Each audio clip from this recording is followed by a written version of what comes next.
Hello, everybody, and welcome back to Season 4 now of HTF Bets here at the Hitting the Field Network.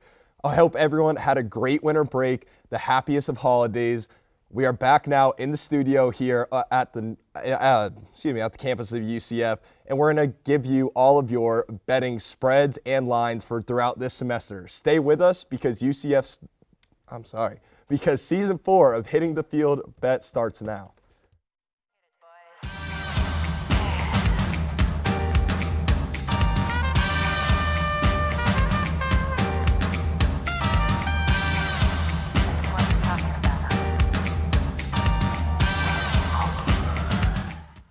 Welcome back, everyone. As always, I'm your host, Tyler Caron. Joining me, the normal suspects. We got Riley Sheppard. We got Johan Blanco. Boys, how was your winter break? It was pretty good, but I'm really good. I'm really happy to be back in studio with you boys, except for you. But you, I'm happy to be back with you. We're excited to fight you, Riley. Do you have any new content to kind of give Johan and I a challenge this semester on HTF Bets? Of course, I have content to give you guys a challenge. In 2022, my takes are going to be hotter than ever. Okay. Mark that down as his first wrong take. And joining us in studio, also our special guest, Grant Wheeler. Grant, how was your break? And kicking off the show, are you ready for some NFL football? Well, Tyler, I had a wonderful break. Definitely need that time off. And I'm ready to talk some NFL talk with you guys and many more. The Niners and Cowboys, that's my biggest game this week. Yeah, absolutely. It's a good game. I personally, my Patriots are playing, so I would want to talk about the Patriots, but it's okay. It's your pick. We got the Niners and the Cowboys at Sunday at 4:35. Cowboys coming in as a 3-point favorite with the over/under set at 51. Grant, what do you see in this game with the Niners and the Cowboys? Who's going to come out top? Is that spread fair, and who covers the spread? I think it's a fair spread. These two teams are very evenly matched. That's why it's the shortest spread out of all the wildcard games this weekend at 3. Again, the Niners, they pose a very big threat, their run game. You can only really contain it. You can't stop it. I know Dallas has an elite defense, but San Fran, they've been running through good defenses as well, like they did last week against the LA Rams. And I just think Mike McCarthy's offense, from the Cowboys' offensive standpoint, is outdated. I think he's just easy to figure out now. I think San Fran's defense won't have as hard of a time in stopping Dallas's passing attack and their run game. So I think the over-under will also be 51. I think the final score will be San Fran 27, Dallas 24. I think the Niners somehow inch it out at AT&T Stadium. See, I think you talk about McCarthy's offensive playbook is a little outdated. That is an outdated playbook who has put up 50 points in the in 2 of the last 3 weeks. Last week was the Eagles. NFC East teams. Okay, they only play really well against NFC East teams. They're 6-0 against the NFC East. They're only 6-5 outside that division. This is an out of the division game against the San Francisco 49ers. I think the Niners, I just think they have it more in them. I think they're the hotter team going into this game right now. They've won 7 of their last 9 games. I get it. The Dallas Cowboys have beaten up on their divisional opponents, but can they really beat up teams outside of their division? That's yes, and they will in the playoffs, and Dak Prescott will lead the way. The offense is clicking. Dak last week, 295, 5 passing touchdowns, no interceptions. Riley, what do you see in this game? Look, the Cowboys have championship aspirations, and for good reason. They're one of, if not the most talented teams in the league. They have as high a ceiling as anybody in the playoffs right now. But this first matchup is probably the toughest they could have asked for. Like Grant said, the Niners are one of the hottest teams in the league. They had wins against the Rams. They had a 3-point loss against the Titans and a win at the Bengals. Those are 2 big wins and 1 close loss that they could have easily pulled out. Jimmy G has been playing great down the stretch. I don't expect him. You give me that look. He's tied for 4th in the league in QB success rate, tied with MVP favorite Aaron Rodgers. I don't expect the passing game to be a big factor for the Niners. I expect them to run the ball a lot. But the Niners defense, like Grant said, they ranked 1st in the league in takeaways and interceptions, which is better than this Cowboys defense, which has been really hyped up going into the playoffs. So if you guys couldn't tell from watching, you have Grant and Riley who are going for the Niners, and myself and Johan are going for the Cowboys. Do you want to tell them why they're going to be actually absolutely crushed in the passing game or in the running game, Johan? I'll let you in the pick. running game, because that's what they're emphasizing, is that the Niners are going to dominate in the running game, and that's how they're going to eventually just win the game. But here's something. Micah Parsons is in the defense, and he's going to stop Elijah Mitchell. He's going to stop Deebo Samuels if they try to swing it out. They're going to stop that running game, and that defense, that linebacking core is going to stop San Fran's running game. They're going to hold them to under 100 yards. I'm telling you right now. I like that. So, Johan, you're going with the boys on this one, -3. Listen, I'm a Giants fan, but I have to be realistic. I want to have a good success rate this season. So I'm going with the boys. And to put one last thought in your mind, since he also talked about Jimmy G, I was a Jimmy G guy's Patriots fan. I'm not a Jimmy G guy anymore. And I'm really big on the Cowboys defense. From week 10 to 17, the Cowboys defense going against opposing quarterbacks. Those quarterbacks average 215 passing yards, a QBR of 62, and have an 8 to 14 touchdown to interception ratio. I think you need to take that the Cowboys by 3 points.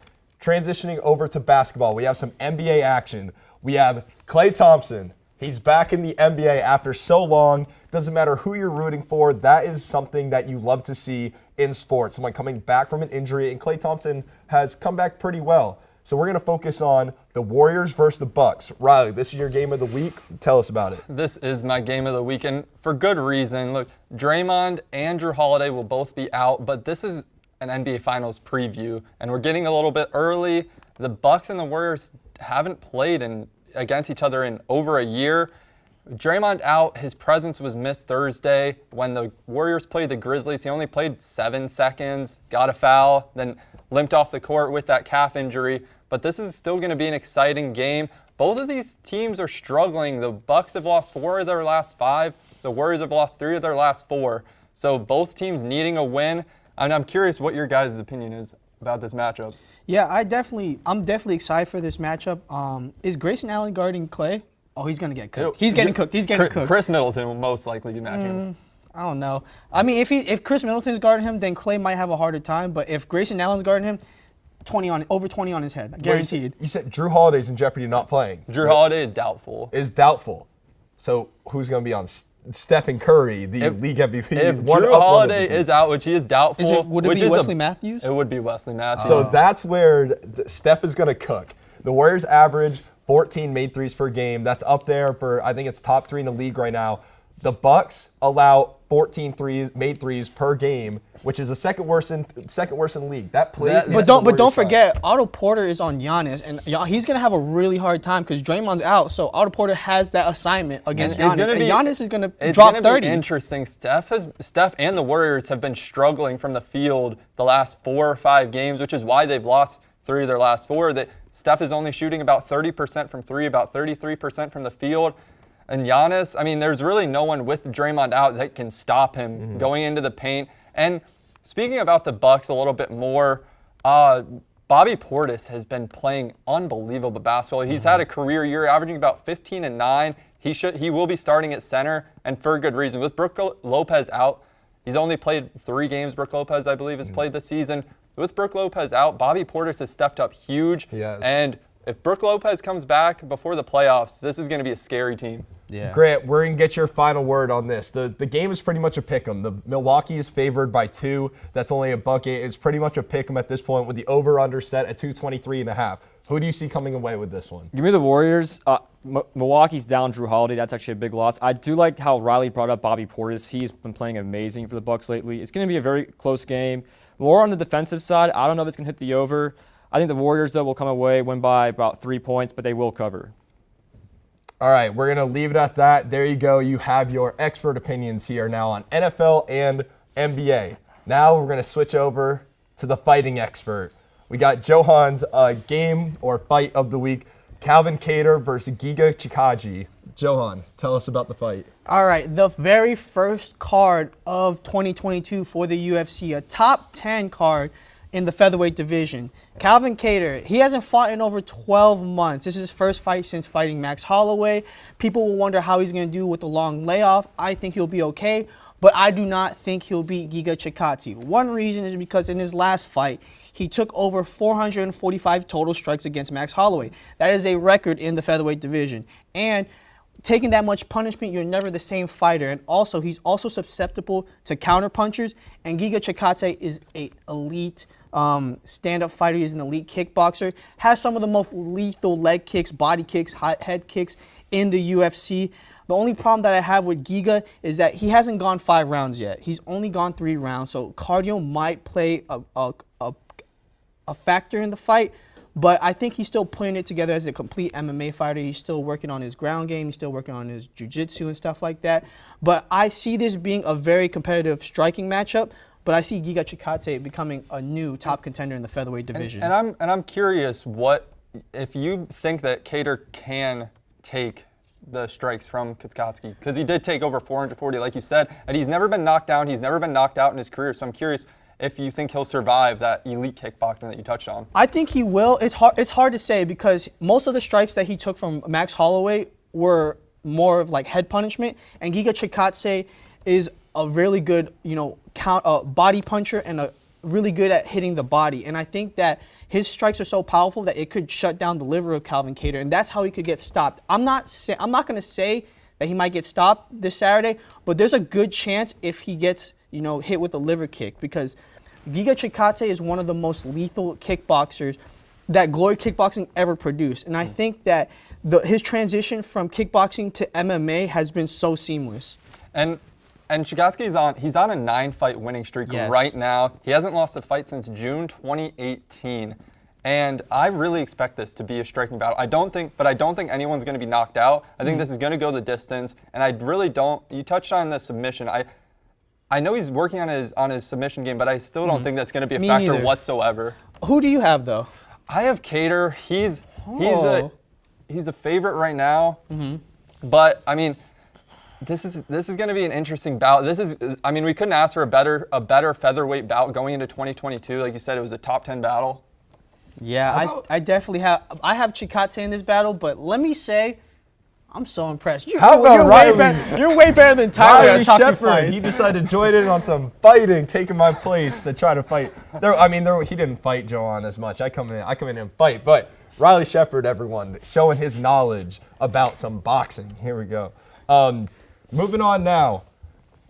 College basketball, we got to get it in. It's my game of the week. We have a top 25 matchup in the Big Ten. Number 16, Ohio State, at number 13, Wisconsin.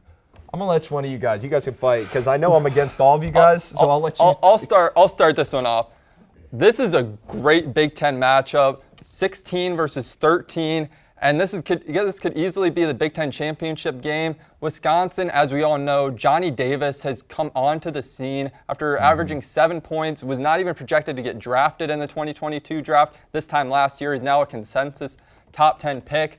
But I'm going to talk about someone else. Tyler Wall has stepped up huge for Wisconsin. Yes. He stepped up huge when Johnny Davis struggled from the field their last time out, scoring 21 points, and he's been Wisconsin's glue guy this entire season. Anytime the 3 or 4 times that Johnny Davis has actually struggled from the field, which is hard to believe, how the great basketball that he's been playing, he scored 21, 19, and 18.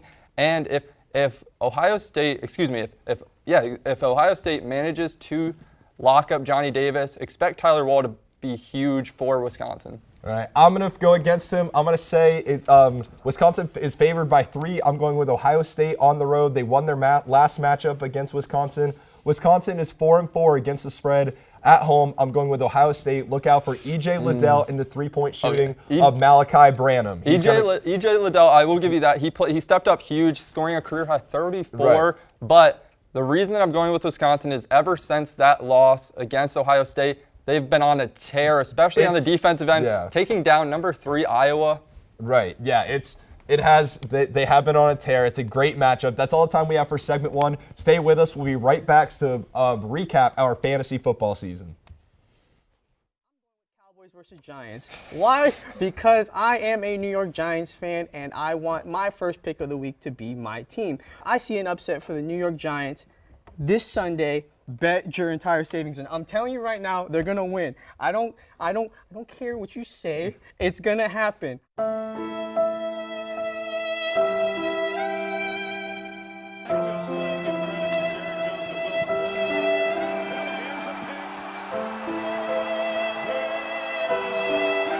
I'm gonna go Yankees 4-1.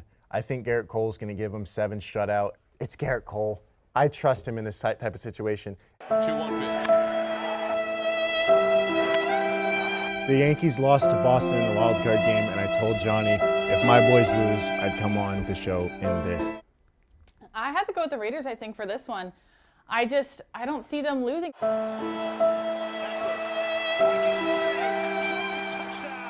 Welcome back. It is now time for our primetime picks of the week, the best segment. I'm currently doing awful, standing at 16-10, Oklahoma State and Texas. I'm going Texas 35-27.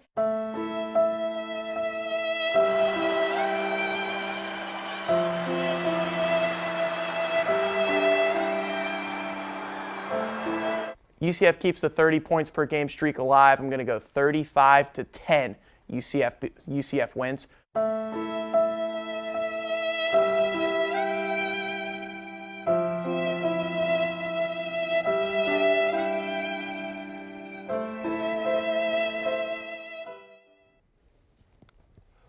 Welcome back, everyone. We're going to dive in now. Segment 2. This last semester has been fantasy football. Unfortunately, fantasy football has come to an end. We now have the NFL playoffs, so we just want to recap our fantasy football season among the hosts of Hitting the Field Network. It was Fort Lottie, Fins Up, Caleb Burge coming away with winning the league. Came into the playoffs at an 8-6 record. Played against Ross, also at 8-6.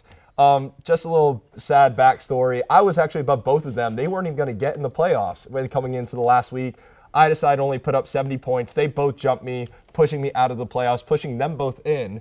And Do you want to cry about it or something? that was It's a over. championship matchup. I don't understand. Just to give you all some insight. It is what it is. Congrats to you, Kayla.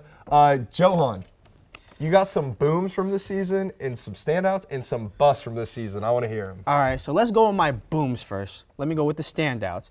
So the first one I want to go with, this one was a complete shock because we had nothing on him because it was his rookie season. And of course, I'm talking about Jamar Chase. Obviously, a straight beast this season, 81 receptions, 1,455 yards receiving, and 13 touchdowns.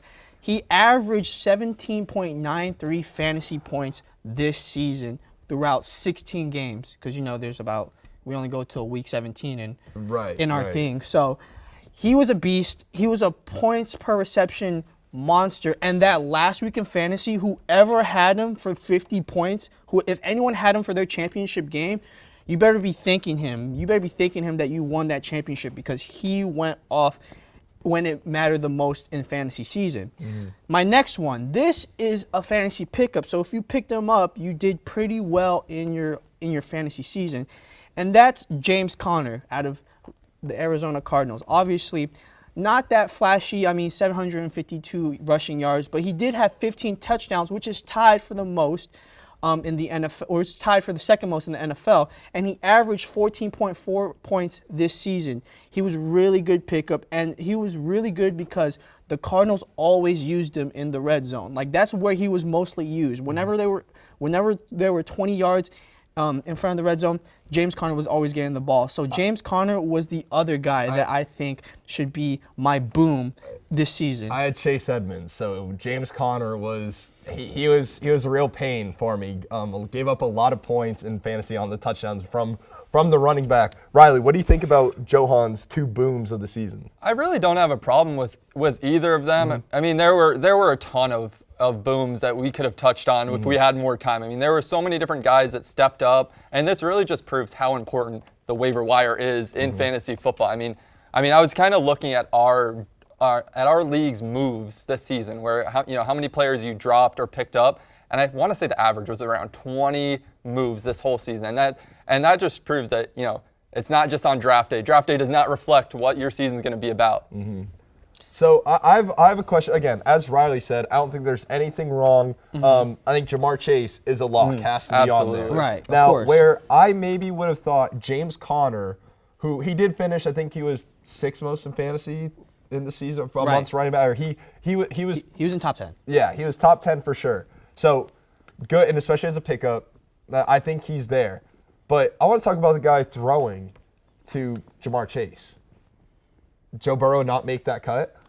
Of booms for this season to lead the Bengals to the playoffs for the first time, and I don't have the exact stat, but the Bengals have been really bad for a really long time. And So it's starting to come together. are we talking about their impact on the NFL season or their impact on our season? And so so with fantasy, he was He averaged 20 points per game. He was the last quarterback to average 20 fantasy points per game. So I think we saw quarterbacks go down this season. We saw Kyler Murray. We saw Russell Wilson. Joe Burrow, some guys drafted as a QB2, maybe because people like to reach for quarterbacks. I think Joe Burrow was a pretty valuable QB2 to back up your starting quarterback in fantasy, and he proved to be a QB1. He was a success, but I don't want to talk about my success anymore because I want to talk about the bust. Because talking to you, I want to talk about my bust because you finished last out of all three of us in the fantasy. It was the consolation playoff bracket. Who pays attention Get some to tissues, the pal. consolation playoff I will bracket? say Get some tissues, pal. I was the winner of the losers bracket. I will say that, if All that right. counts for anything. I don't play to lose. All right, so let me go with my first pick, and this one really grinds my gears. I'm going with Julio Jones because, oh my goodness, I thought he was going to be something big in Tennessee. I mean, Ryan Tannehill is not the best quarterback, but he throws pretty well. You say he's above average, right? He was raw. He was better last season. He was better last season. He was better than Julio. Julio only had 200, about 200, 300 yards. He only had disappointing season. He didn't have any double-digit fantasy games this entire season, and then he was hurt for most of the season, and then when it didn't matter, he got his first touchdown of the season, which was last week. So for that, Julio, get out my face. Yeah. Next, Calvin Ridley. Calvin Ridley was supposed to be Julio's replacement, the Julio number one. He only had 200 yards this season. And then Felt that. he was out for the season due to personal reasons. Now, I'm not going to disrespect why he was out, but he was out. So it cost me two of my receivers, and not only that, but when he did play, it wasn't even impactful. He only had the most he had was about 12 points. So it really wasn't, for a number one receiver for fantasy, he wasn't that impactful. Yeah. So I don't know. What are your guys' thoughts on that, huh? Calvin Ridley, I mean, he like you said, he was supposed to be Julio's successor, and he only put up 280 yards a season, only about 2 receptions a game and 2 touchdowns. So that's not an impact player for someone that, I mean, I'm sure was either drafted or picked up throughout the season. First 2 rounds, he was a pick. The only bright spot for Atlanta this season, maybe a little bit of Kyle Pitts and Cordero Patterson were the surprises. Outside of that, no one on the Falcons, really. But that's all the time that we're going to have. Thank you for joining us for this first episode and last season for the segment 2 being fantasy football. Stay with us, though. We have segment 3 coming up to talk about the UCF Gasparilla Bowl and our surefire picks of the week. So stay with us.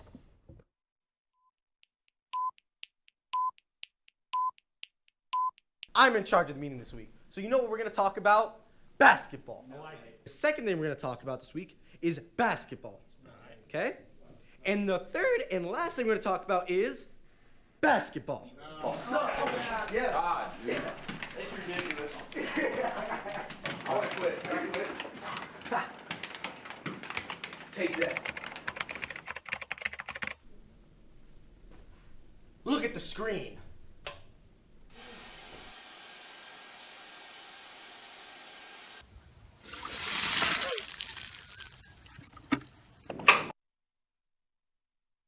What are we talking about this week? Basketball. Welcome back, everyone. Now, the Gasparilla Bowl happened while we were away over winter break. However, we are all UCF students. We wouldn't miss the opportunity to tell you about how much money UCF made some people in their spreads and lines, hitting their overs, preventing Florida from hitting their overs. It was a really good game for UCF. Getting the dub and the betting lines were there as well. Yeah, imagine being a Florida Gator, guys. Am I right? But Old Taylor Anderson is crying. Shout out Taylor Anderson. She picked the right team now.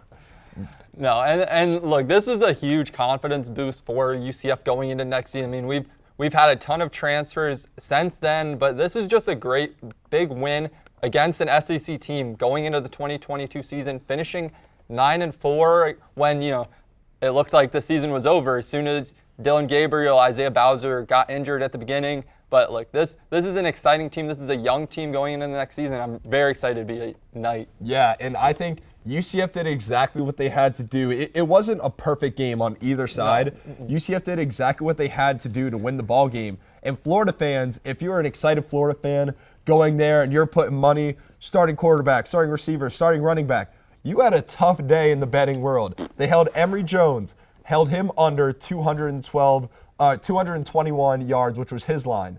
Emory Jones, touchdown passes. He didn't even throw one. His line was set at 1.5, so that went under. Jacob Copeland, their Gators' leading receiver on the year. That line was set at 49.5 receiving yards. He finished at 35. So UCF defense is what I was most impressed with. And maybe UCF because they covered the spread. Mikey Keene didn't hit his over on passing yards. So UCF's offense didn't hit, but their defense, they made it a bad day for Gator bettors. Yeah. And the game did start out slow in the first half. I mean, there was one total touchdown scored in the first half. Most of it was just field goals.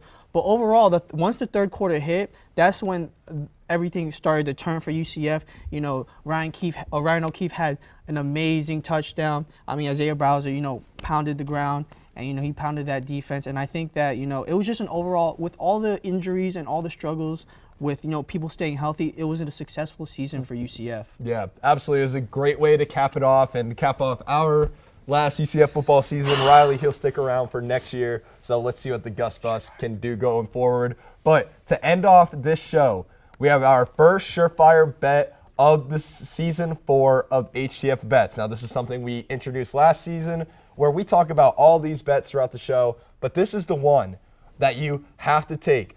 I finished 9-2 on the semester last semester. Riley started really bad, finished strong, ended at 6-5. Johan came on a little bit late, had a pretty good record of 4-2-1. So Johan, I'm gonna start with you. What is your surefire bet of the week? So obviously it's going to be a fight. Until something important happens, it's going to be a fight. So top-ranked boxing this Saturday, Joe Smith Jr. versus Steve Sheppard. It's for Joe Smith Jr.'s WBO light heavyweight title. I think he's going to win. I think he's going to defend because he's on the quest to become undisputed. Riley. Saturday, 1 o'clock, we have top 25 SEC basketball. Tennessee is traveling to Kentucky. Kentucky has looked amazing since their loss at LSU, especially on the defensive end. I have Kentucky moneyline. Ty Washington is the best point guard in the 2022 NBA draft. Dished out 17 assists against UGA, and Tennessee's lost their last 2 games against ranked opponents. I like me some Ty Washington, but that's a big statement. But again, that was the most assists that we've seen in the conference so far this season. Kentucky is on a tear. I also think that they will win over Kentucky. My surefire bet, I really wanted to go with Ohio State tonight, +3 over Wisconsin, but I'm not. I'm going to go over to the beast of the Big East. The Big East basketball has been some of the best basketball that we've had so far this season. I'm going Seton Hall tonight, favored by 5.5 at DePaul. DePaul, I don't think they just don't score the ball well. I've watched them play twice this year. You're just not enjoying the game. Seton Hall has had some really smooth games. They run their offense very well, and they defend the perimeter very well. So I think that they stay tight on DePaul, and they ultimately run away with a much bigger win than 6 points. Yeah, I can't wait for you to go 0-1 this season. Oh, hey, we'll see. 9-2, so those are our lock surefire bets of this week. We'll have some more next week, and we'll let you know if those hit next week. But that's all the time that we have for the first episode of Season 4 of HTF Bets. It's so great to be back in the studio to see everyone. It's so great to give you all your betting advice. So stay with us all season, and we'll be back next week. Peace, guys.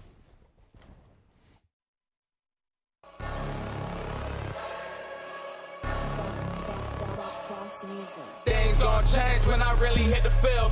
Undefeated chance, man, you know what's the deal. Tryna find a kid, I'm in the field doing drills. Boy, you just a sucker, you ain't never keep it real. 3 rings in my hand, I'm a warrior to the max. When I hang it up, they gon' have to give me plaques. Step up in the building and I only bring the facts. When I make a highlight, they gon' replay, run it back. Okay, always locked in, now I don't got time to lax. Saying he the best, he could take a lap. Batted 1,000 when you check the stats.